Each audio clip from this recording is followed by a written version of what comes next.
Hello, I'm back. It's been a minute since I posted a video. Been kind of preoccupied.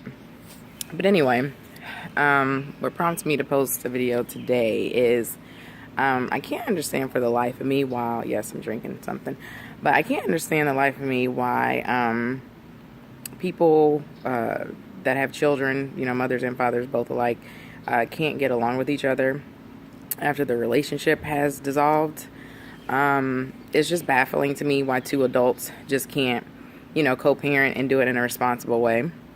I am divorced. I have 3 kids, and I'm currently watching my ex-husband's little girl. He also has another little girl with another young lady. And like I said, I'm currently babysitting her for a little bit for him. And as I'm doing this, it just brought up the thoughts of me as like why other people can't just kind of coexist and raise their kids and be responsible and just have like a decent relationship. I'm not saying everyone has to do what I do and babysit or anything like that, but I said that just to make a point of, it's not about you and it's not about the other party. It's about the children at the end of the day. And although like my ex-husband has another child with someone else, that doesn't bother me at all, honestly. I embrace her and I love her just as I love my own children. And, because they are part of my kids, she is also a part of me too. So, there's no animosity, there's no hard feelings, and we have a pretty decent relationship. And don't get me wrong, we do have our moments, we do argue, we fuss, we fight, but we don't do it in front of my kids, and, we don't talk down to each other in front of my kids. It did take a long road to get here, after our divorce. It took a little minute. Everything was not perfect, right off, but eventually, we got back to our friendship because we were friends first. I was with that man since I was 14 years old. And before, anything started, we were friends first. And so we were able to get back to the point that, we understood that the friendship was more important, than the relationship, so we can still be friends. I mean, hell, when I have, events or parties, whatever, he's invited, he'll come over, drink, chill, whatever. And it's been like that for quite a while. Like, we just don't have that animosity and that craziness going on.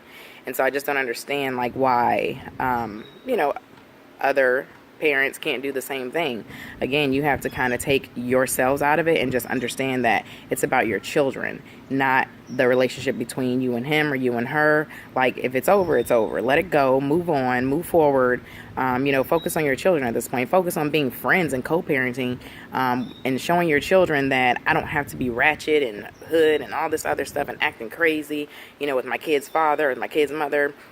You have to show your kids like a better example. And that's a lot of the reasons why, I think part of this generation is the way that they are today, is because that, it's just like an epidemic going around of just irresponsibility on the parents' part. And, you have to show your kids something better. That's what I try to do with my own children. Like, I want to show them that I don't have to fuss and fight with your father. I don't have to go back and forth. Like, we can be friends. We can be fine. And, that's just the way it is. Like, we have a blended family. Like I said, when things go on and events happen, it's all of us a lot of times, I mean, not every time, but a lot of times it is. Like, we just don't have that rift that I see in a lot of, parents, and it's mostly, of course, in the African American community. And again, like, you just have to learn as a responsible adult to let stuff go. Like, if it's over, it's over. Move on now. Okay, now you need to focus on raising your children. And a lot of times, you're just better for it. Like, not everything is meant to be. Just because you love someone doesn't mean you're meant to be with them.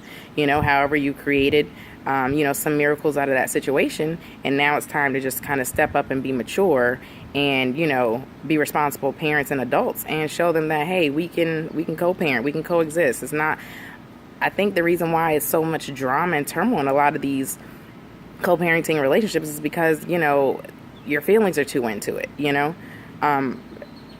gotta let it go. You gotta move on. You can't harbor and hold on to something.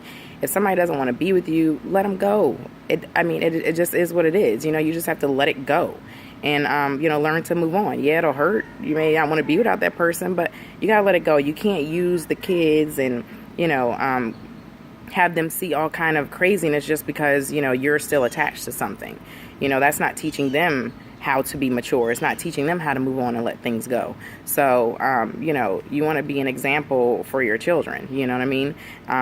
Your kids may not grow to be the best or whatever, but at least they'll have like, just a common respect for another person and not have to constantly go back and forth and be in drama and just turmoil. It's just too much. And it gives children complexes too. Like they grow up, feeling some kind of way, and they may end up going through things in their own relationships the same way. Like basically you're just going to repeat a cycle.